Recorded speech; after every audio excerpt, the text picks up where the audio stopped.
السلام عليكم ورحمة الله وبركاته. الحمد لله وكفى وسلام على عباده الذين اصطفى. أما بعد فقد قال الله تعالى في كلامه المجيد: بسم الله الرحمن الرحيم. وقل جاء الحق وزهق الباطل إن الباطل كان زهوقا. وقال النبي صلى الله عليه وسلم: أفضل الجهاد كلمة حق عند سلطان جائر، أو كما قال عليه الصلاة والسلام. অধ্যকার দাউদিয়া জামিয়া ইসলামিয়া কওমিয়া মাদ্রাসার সাংস্কৃতিক বক্তৃতা অনুষ্ঠানে উপস্থিত রয়েছেন মাননীয় সভাপতি, বিজ্ঞ বিচারক মণ্ডলী, সুদক্ষ পরিচালক মহোদয়, বাংলার প্রত্যন্ত অঞ্চল থেকে আগত আমার সকল ধর্মীয় ছাত্র ভাইরা, সকলকে জানাই আমার অন্তরের অন্তঃস্থল থেকে শুভেচ্ছা অভিনন্দন।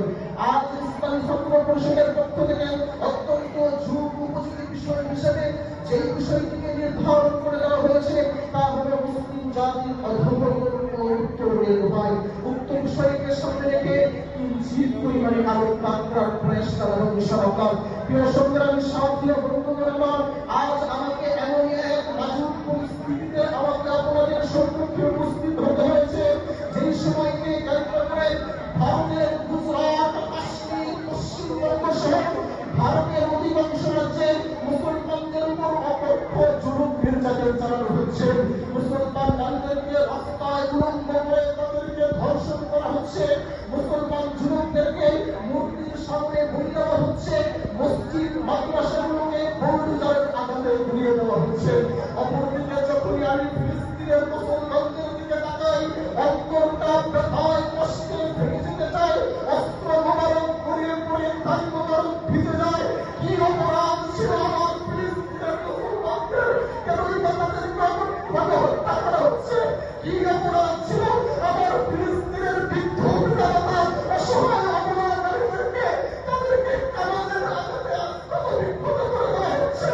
কি অপরাধ ছিল দুধের অসহায় নিষ্পাপ বাচ্চাদের তাদেরকে বোমার আঘাতে আত্মবিক্ষত করে দেওয়া হচ্ছে? কেনই বা বাজার মসজিদ মাদ্রাসাগুলোকে ঘুরিয়ে দেওয়া হচ্ছে? এছাড়াও দেশিয়া, বঙ্গিয়া, মিরপুর, হংকং সহ পৃথিবীর পশ্চিম দিগন্ত থেকে নিয়ে পূর্ব দিগন্ত পর্যন্ত, উত্তর মেরু থেকে নিয়ে দক্ষিণ মেরু পর্যন্ত মক্কা পৃথিবীর আকাশে আকাশে আজ মুসলমানদের আত্মচিৎকারে আকাশ বাতাস ভারী হয়ে গেছে। মুসলমানরা আজ আত্মচিৎকার করে ভবন বিদারী আওয়াজ করে অন্তরের দিকে দুটি হাতকে সম্প্রসারিত করে বলে যাচ্ছে: মাকান আল্লাহ, মাকান আল্লাহ। কখন আসবে আল্লাহর সাহায্য? কখন আসবে আল্লাহর সাহায্য? কখন আসবে আল্লাহর সাহায্য? কিন্তু কেন মুসলিম জাতির আজ অধঃপতন? কেনই তারা আজ পৃথিবীর বুকে চির লাঞ্ছিত আর বঞ্চিত? প্রিয় সংগ্রামী সাথী ও বন্ধুগণ আমার, এর কারণ হলো তিনটি। নাম্বার এক, মুসলিম জাতি আজ পবিত্র কুরআন এবং রাসূলের সুন্নাহকে ছেড়ে দিয়েছে। নাম্বার দুই, মুসলিম জাতি আজ নিজ পূর্বপুরুষদের ইতিহাসকে ভুলে গিয়ে তারা পশ্চিমাদের কালচারগুলোকে গ্রহণ করেছে। নাম্বার তিন, মুসলমানরা আজ জিহাদ ফি সাবিলিল্লাহর রাস্তাকে ভুলে গিয়েছে। তাহলে মুসলমানদের কি রক্ষা পাওয়ার কোনো উপায় নেই? হ্যাঁ, অবশ্যই রয়েছে। আজ যদি মুসলমানরা পাঁচটি বিষয়কে আঁকড়ে ধরতে পারে, আবার তাদের হারানো সোনালী ইতিহাস ফিরে আসবে। এবার আসুন জানা যাক পাঁচটি বিষয় কি। নাম্বার এক, মুসলমানদেরকে পবিত্র কুরআন এবং রাসূলের সুন্নাহকে সুদৃঢ়ভাবে আঁকড়ে ধরতে হবে।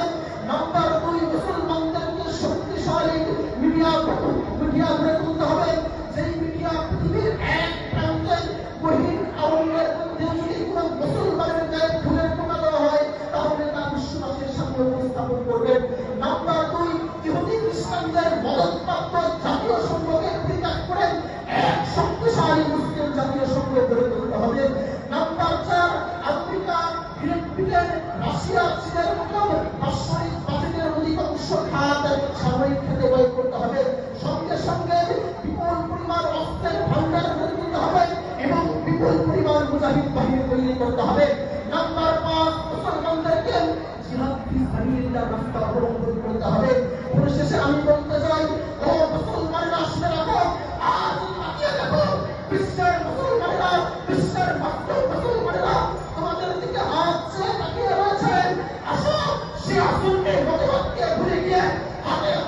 pilihan, mana takdir pilihan, pakaian bulan, sampai yang bulan, pakaian waskat tukan, beneran bok tekan, cerah, pakaian waskat tukan, beneran